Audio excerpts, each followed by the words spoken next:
Hi, everyone. Judge Andrew Napolitano here for Judging Freedom. Today is Friday, June 13th, Friday, June 13th, 2025. Welcome to this special edition. It's 6 o'clock in the morning here on the East Coast of the United States. I'm deeply grateful because there isn't anyone on the planet with whom I would rather be discussing and analyzing for my audience what is happening in Israel and in Iran than the person now sharing the screen with me, the great Scott Ritter. Scott, thank you very much for your time. Thanks for being up at this hour. Thank you for your thoughts, which I have seen in summary form. Let's get right to it. What happened last night? What did the Israelis do? What did they attack? What did they achieve? Well, what happened last night was the modern day equivalent of a Pearl Harbor for Iran. It was a surprise attack by Israel, supported by the United States. The goal was to threefold. First of all, to carry out the equivalent of the pager attack against Hezbollah, meaning a decisive strike to eliminate senior leadership and middle management of Iran's nuclear program and Iran's ballistic missile program, and the decision circles related to Iran's ability to launch a retaliatory strike against Israel. So it was a decapitation strike. Two, they cleared out Iran's air defense system to create the sense of vulnerability upon surviving Iranians, meaning that there's no longer an Iranian air defense system that's intact, capable of defending Iran's strategic targets or defending Iran's leadership. And then three, they carried out decisive actions against, important technological nodes that are related to Iran's nuclear program and Iran's ballistic missile program, to include operational bases of Iran's ballistic missile forces. And this was done deliberately. This wasn't a war-winning strike, meaning Iran still retains significant capability. This was a strike designed to draw Iran into a deeper, more existential struggle. This is a war of survival between Israel and Iran. This is a strike that's designed to create the circumstances under which the United States will have no choice but to intervene on Iran's side, which is necessary if you're going to bring an end to the Islamic Republic of Iran, You which said is Iran's intervene on Iran's side. You mean on Israel's side? on Israel's side. I'm sorry. Yes, on Right, Israel's side. right. So was the damage significant? Did it impair Iran's offensive capability? What kind of a retaliation can we expect?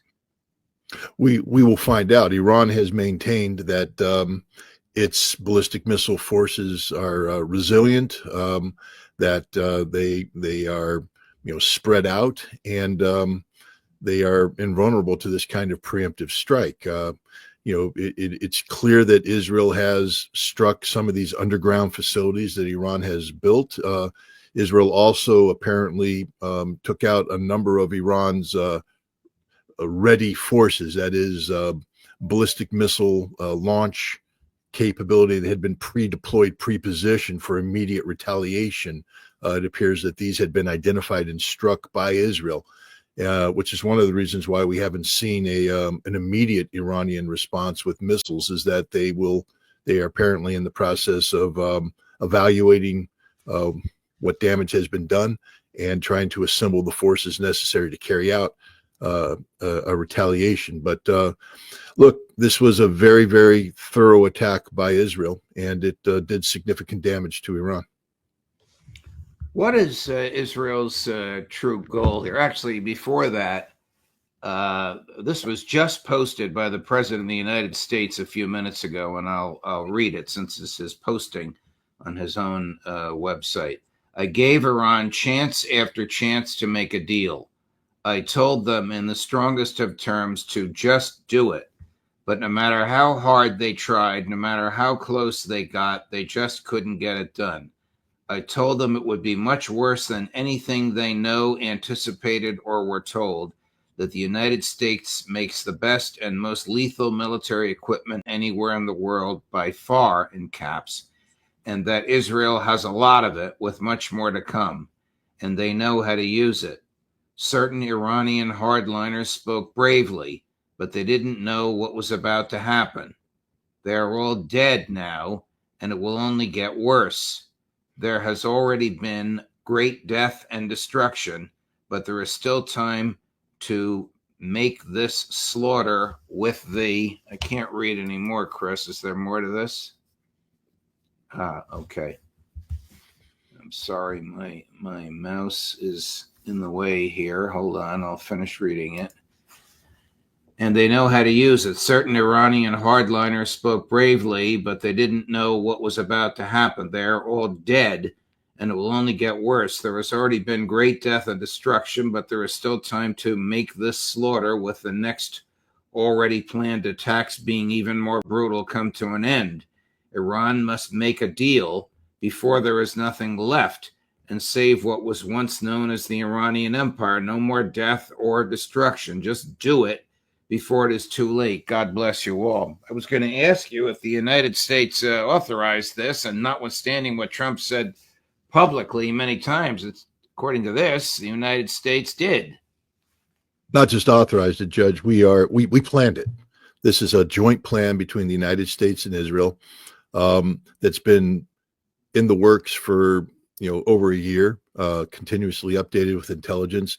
What the president just did here is undermine American legitimacy, credibility, and shows that America is incapable of serious diplomatic engagement. If I were a Russian, if I were a Chinese diplomat, if I were anybody in the world, what this proves is that America is a two-faced liar, and Donald Trump is a two-faced liar. He's been promoting a negotiation track with Iran he was never serious about. There can be no doubt now, no doubt, Judge, that the United States and Israel conspired to make this attack happen. If you take a look at, the recent statements made prior to this attack, where Trump was saying, the sixth round on Sunday is critical. This is where we have to make a deal, make or break. And the Israelis said, we will withhold any decision about an attack until after Sunday, till after we see what's going on. And the Iranians were preparing for a decisive round of negotiations. The Iranians were serious about negotiating. The United States wasn't. What this shows is that the surprise attack by Israel was part of a concerted effort by the United States and Israel to lull Iran into a false sense of complacency, exposing itself, making it vulnerable for the very attack that took place. The notion that the United States was not cognizant of this is absurd and just been proven to be a lie by the president's own tweet. This tweet condemns the president of the United States. Wow.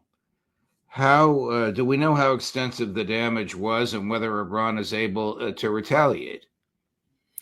Well, Iran's abilities to every nation is vulnerable to some extent to an attack of this nature, meaning that every nation has facilities above ground that aren't hardened, and so therefore they're able to be struck and destroyed. And it appears that Israel has taken out a number of these vulnerable sites.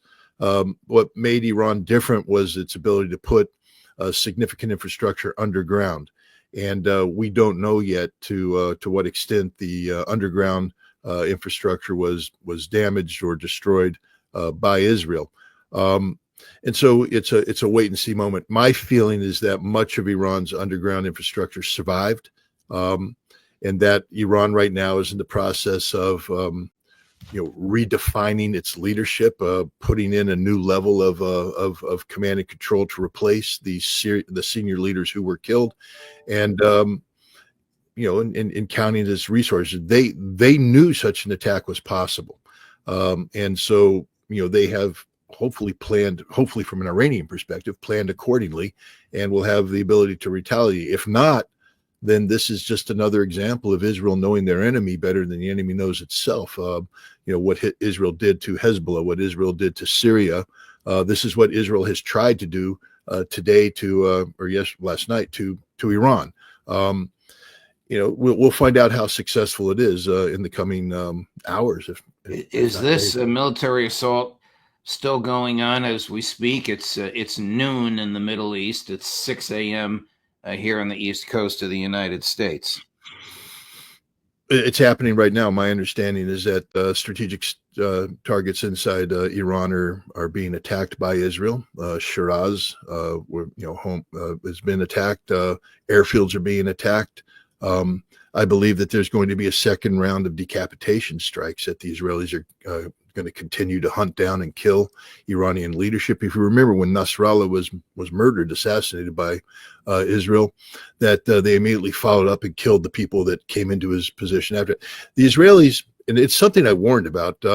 There's a gentleman, Professor Mirande, who has been out, speaking on behalf of the Iranian government, or at least speaking in defense of the Iranian government's policies. And I had an interesting conversation with him a while back where I said, look, the first Israeli attack will be done by drones, and it'll be a decapitation strike. And they've proven that capability by assassinating Hania on the inauguration day in Tehran. How did that drone get into Tehran? And he said, well, we're not worried about that. Well, worry about it, because that just happened. All your air defense was taken out. Your senior leadership was decapitated. And this isn't the first round. I believe that Israeli drones will continue to operate, continue to hunt down people. This is an ongoing activity. Israel says that this will continue for days, if not weeks, a relentless assault against Iran. So now we have to find out how well prepared Iran is to receive this attack and be able to retaliate. You keep using the word decapitate. Was the president of Iran killed? Was the Ayatollah killed? Are you talking about that level of people, or are you talking about military and intelligence and scientific people? Or don't we know? Well, we know that the Ayatollah was not killed, because the supreme leader has issued a statement. So he obviously is alive, or somebody speaking on his stead. I don't know where the Iranian president is. That would be the last person I would strike if I were the Israelis, because the Iranian president has always been opposed to a conflict with Israel. And I guess the Israelis are hopeful that, he will now that they've eliminated, what they killed was the senior Revolutionary Guard leadership. These are the people who were proposing a strike against Israel. Every single senior Iranian military leader who was talking about True Promise 3, the need to strike, they're dead. Now they've been replaced by other people, but the Israelis, I would imagine, would be seeking to hunt these people down and kill them as well. The idea is to eliminate those voices that were articulating strongly within Iran's senior circles about the need for delivering a decisive blow against Israel, and keep alive those people who would argue against that, argue for the survival of Iran's economy. This is, the Israelis came out today and said, let us destroy, it was an amazing statement, let us destroy your nuclear infrastructure without retaliation, and we won't touch your oil, your oil infrastructure. But if you retaliate against us, we'll take out your oil. So what Israel's saying is that they are going to put the global economy at risk, because the first time Israel strikes Iran's oil infrastructure, the Iranians have promised a devastating response to the regional oil infrastructure, meaning that Iran isn't going to allow itself to be in a position where it alone loses income generation from oil. They will seek to strike. Now, whether Iran can follow through with this is another question, but Israel's playing a very, very dangerous game right now. You and your colleagues on this show have told us for a long time that the Iranian nuclear facilities, enrichment, and whatever else accompanies that, were safely underground. Did the Israelis somehow penetrate that? I believe not. Firdos is still intact. I mean, this is the stupidity of the Israeli action, because facilities like Firdos are underground. In that facility, there are significant enrichment capabilities, modern centrifuges configured in cascades that could enrich the 60% enrichment into weapons grade uranium. Unless Israel figured a way to get humans inside. And again, you can never write the Mossad off and its abilities, but to get humans inside, or to get a virus inside, similar to Stuxnet's. The idea that Israel could strike with non-nuclear weapons, Firdos, and take it out, or some of the others. There's the third facility that Iran was getting ready to bring up to speed. I don't think these facilities are struck. There are people who are saying that even the underground aspects of the Natanz facility, which was heavily struck, Natanz is Iran's initial enrichment facility. The above ground features of Natanz appear to have been struck and eliminated. And based upon videos that I've watched, Israel was hitting the above ground targets with bombs designed to create massive overpressure. So you strike, overpressure, collapse. That was their intent. But there are some people, including the IAEA, that have suggested that the underground aspects of Iran's Natanz facility have not been destroyed. There's been no detection of radiation out of Natanz, which one would expect if you collapsed a centrifuge cascade that was actively involved in enriching uranium.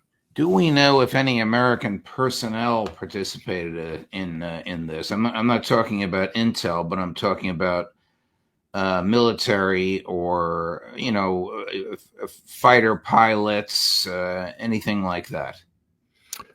I don't believe there was any American involvement in this, and that was, in terms of the active involvement, because that's part of the ploy. This was supposed to be presented as an Israeli-only strike, that Israel had no choice but to undertake this action. And so the United States is trying to distance itself because we are in a very vulnerable position here. We have tens of thousands of American troops deployed in the region who have no air defense.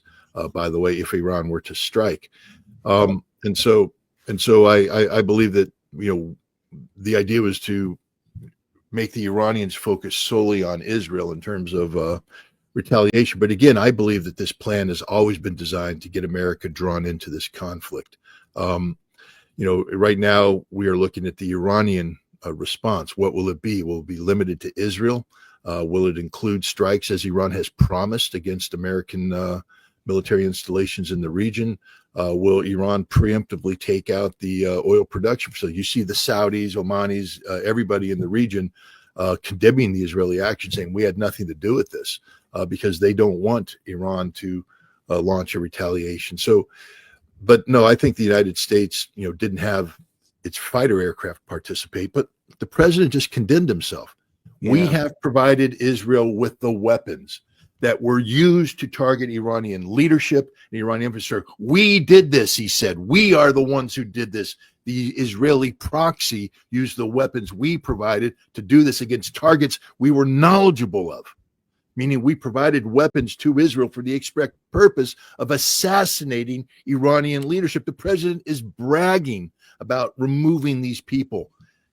Come on, Judge. He removing the people with whom he was, not directly, negotiating. Apparently, he didn't talk to his Secretary of State. Here's what Marco Rubio said last night. Tonight, Israel took unilateral action against Iran. We are not involved in strikes against Iran, and our top priority is protecting American forces in the region. Israel advised us that they believe this action was necessary for its self-defense. President Trump and the administration have taken all necessary steps to protect our forces and remain in close contact with our regional partners. Let me be clear. Iran should not target U.S. interests or personnel. This is directly contrary to what the president just wrote. Look, Judge, you heard, Judge. If I came forward and tried to present this defense, and then the prosecutor put the president's statement up there, how's my defense looking? Not very good. That's right. As I hear you saying that the goal here was not so much the destruction of Iranian nuclear capability as it was regime change. I've always said that. I said that to Miranda. I've said that to everybody else. If this crosses over into an actual conflict, this will be a regime change operation. I've said that from day one, that it will begin with a decapitation strike. I've said that all along, that when this begins, it's a decapitation strike. If the goal was to destroy Iran's buried nuclear infrastructure, you can only do that with nuclear weapons. That's maybe Israel gave it a shot with some non-nuclear weapons, but you can't take Firdos out in a non-nuclear strike. And so now, what the Israelis appear to be doing is, again, we have to set this up. One of the reasons why Israel did this at this time, and again, it's something I've been warning the Iranians about: do not declare yourself to be a threshold state. There's no legal legitimacy to being a nuclear threshold state, a nuclear weapons threshold state, when you are a signatory to the Nuclear Nonproliferation Treaty. If you say that we don't have nuclear weapons, we're not pursuing nuclear weapons, but in a matter of days, we could have nuclear weapons if you're a nuclear weapons state.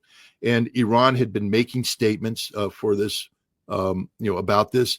And the Israelis had intelligence that the Iranians were getting ready to open up a third enrichment facility underground that would be dedicated to upping Iran's enrichment, which the Iranians said we will be doing. There's something we haven't mentioned, Judge. It's very important, and that's the role of the International Atomic Energy Agency in all of this. I will tell you, as a former UN weapons inspector in Iraq, that when you have foreign inspectors gain access to sensitive facilities, very important data that pertains to targeting is collected and sent back to the nations involved. Grossi and the IAEA have been in Israel's pocket from day one. Everything the IAEA inspectors see inside Iran has been taken back and turned over to the Israelis, and it was incorporated into their targeting. So the IAEA has been condemned as an organization. Moreover, politically, the IAEA, together with the United States, Great Britain, and Europe, helped legitimize the Israeli actions by issuing a Board of Governors report, which for the first time in 20 years said Iran is no longer complying with its non-proliferation obligations. It's an absurd report that falls apart upon close examination, but they created the political legitimacy for Israel's actions. So Israel carried out a strike that was designed to disrupt Iran in this transition period. But this isn't about Iran's nuclear infrastructure in isolation. This is a broader campaign designed to bring down the Islamic Republic, because the Israelis recognize that Iran's ability to enrich uranium can't be struck in a non-nuclear fashion, that it resides in the brains of its senior leadership, the senior scientists. But ultimately, the only way to end Iran's nuclear potential is to end the Islamic Republic of Iran. And so we are in an existential war of survival between Iran and Israel right now. Did Israel sign? I think the answer to this is no. The Non-Proliferation Treaty? No, Israel's not a signatory. Israel doesn't respect it. I mean, the absurdity of the IAEA giving Israel an audience. I mean, it happened when I was a weapons inspector. We were sitting there going after Iraq, saying, you're a signatory, you're not allowed a nuclear weapons program, all of which is true. Meanwhile, we have Israel behind us going in harder, get them, inspect this, do this, that. And it's like, aren't you guys not only aren't signatories, you have a nuclear weapons program that's exists in violation of the law, but nobody is willing to call Israel out on that. And that's one of the ultimate hypocrisies here, is that Israel, a nuclear power which operates outside of the framework of international law, is participating in unlawful. I mean, everything Israel just did here is illegal. That's the other thing no one's talking about. This is an illegal war of aggression. This is Pearl Harbor. This is not a lawful war. Israel didn't declare war. This is a surprise attack against a sovereign state without any legitimacy under international law whatsoever. And yet people are saying, well, Israel had every right to do this. You have Europe coming out. We defend Israel's right to defend, to preserve its existential right to exist. Okay, you just said you approve of a surprise attack against a sovereign state without any foundation in international law to support it. You've characterized beautifully the nature and extent of the damage and the killing, the unlawful nature of it. A United States senator from South Carolina thinks it's a game. Yeah. Senator Lindsey Graham, game on. Pray for Israel. What a Well, despicable statement to make, no matter which side you're on in this. This is not a game. well, it is to him. It is to Tom Cotton. It is to Marco Rubio. It is to everybody in Washington, D.C. This is the great game. I mean, it's the ultimate game for America because, again, what we've done is shape a situation where Israel and Iran are fighting, and we're out of it. Not directly involved. I believe it's inevitable, Judge, that we will get drawn into this conflict on the side of Israel as part of a joint strategic objective of destroying the Iranian regime. This is a regime change operation. The president can't be trusted in anything he says. He keeps talking about how he wants Iran to trade. We want to have relations. Meanwhile, he's working with the CIA. I just want to remind people the CIA has this little thing called, it used to be called the Iran Mission Center, but the CIA's job has always been regime change in Iran. By the way, its job in Russia is regime change too. Keep that in mind when we talk about American diplomacy in Russia. This has destroyed the credibility of the United States across the entire world. We can never be trusted to be a broker for peace, a broker for conflict resolution. We have a secret program to bring down regimes, and that's what's taking place right now with Iran. This is a regime change operation using an Israeli proxy. So the anti-war president who attacked the neocons when he was speaking in Saudi Arabia last month for wanting to use force to bring about regime change continues to fund the slaughter in Gaza, continues to fund the hopeless, hapless Ukrainians, and now boasts about and unleashes this kind of an attack on Iran. Some anti-war president we have. No, this is the most pro-war president out there. He's duplicitous. He's a liar. I mean, I can understand people, you always hedge your bets, but his whole concept, peace through strength. But the strength that he implies is lethal action that's always threatened out there. If you're threatening lethal action, that means you've prepared for lethal action. And I'm just here to tell you that if you do enough preparation for lethal action at some point in time, that becomes an inevitable outcome, meaning you're not giving peace a legitimate chance. You've prepared so much for war so that war becomes the only option. And that's this president. I mean, hypothetically, if Iran had complied with everything we asked for, could we have avoided this? No. Why? Israel. Israel wants regime change in Iran. That's it. They view the Iranian regime as an existential threat, and the United States is a supporter of Israel's strategic objectives, and we share that objective until which time the president issues a finding that says that we no longer are seeking regime change. The CIA and other U.S. entities are working with Israel to achieve just that, and we're seeing it play out today live in Technicolor. In the Middle East, there are 90,000 American troops spread across a variety. You've told us this, spread across a variety of locations. Should we expect a false flag? Israel attacks the American troops, claims it was Iran, and Trump unleashes them. Well, first of all, unleashing 90,000 troops. I just want to remind people, Desert Storm took 750,000 troops. Even Iraqi Freedom took several 100,000 troops. 90,000 is enough to be unleashed. Most of those 90,000 are in a support role, logistics role, maintenance role. They're not frontline combat troops, so you're not unleashing anything. Second of all, there's no need for a false flag. Israel just attacked Iran, and the United States is complicit in it. Israel doesn't need to attack American. They've created the conditions that will have Iran attack the American installations and draw the United States in.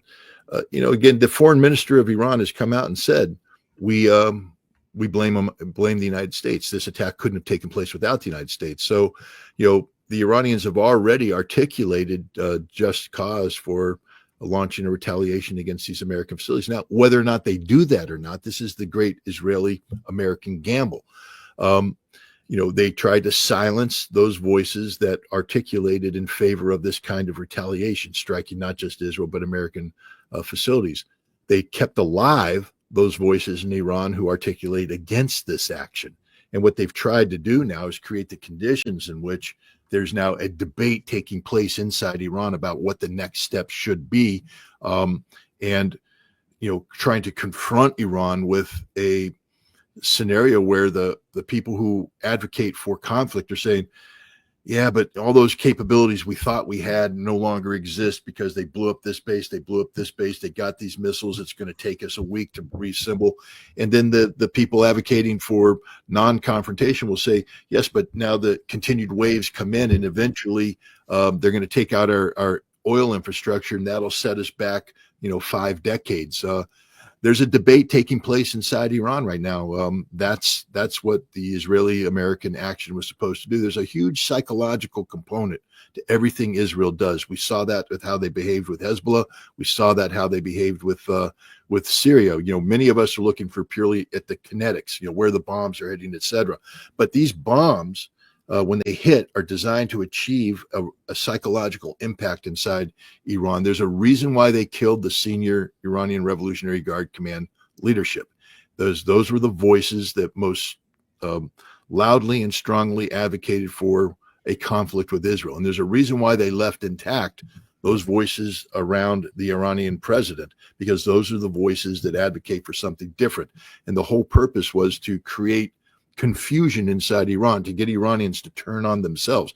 I don't know if they're going to be successful or not. I have a funny feeling that the Iranians are far more resilient than the Israelis thought, but we can't call the Israelis stupid. We can't call the Israelis ill-informed. They study their target. Look how they infiltrated Hezbollah. How they got into the inner workings. They were able to get the pagers in there. They were able to assassinate leaders. That's because the Israelis are pretty damn good at what they do. I would imagine that Israel has infiltrated Iran significantly to have all the information they have about where these guys live, where they are, how they're home. And that's something the Iranians have to look at too. How did this attack take place? How was this targeting so effective? Because much of this targeting is based upon real-time intelligence. How did the Israelis collect this intelligence? And if you can't answer that question, that means that you are vulnerable for the next round of decapitation. The president of the United States has articulated clearly the assassination of senior Iranian leadership has always been part of this game plan. Always been part of this game plan. So this is as I said, we're in a very dangerous situation right now. Scott Ritter, thank you, my dear friend. It's early in the morning. The sun isn't even up here yet. We have been able to benefit from your analysis. The audience is enormous, and of course it will grow by many times over the weekend. Thank you very much, Scott. All the best to you.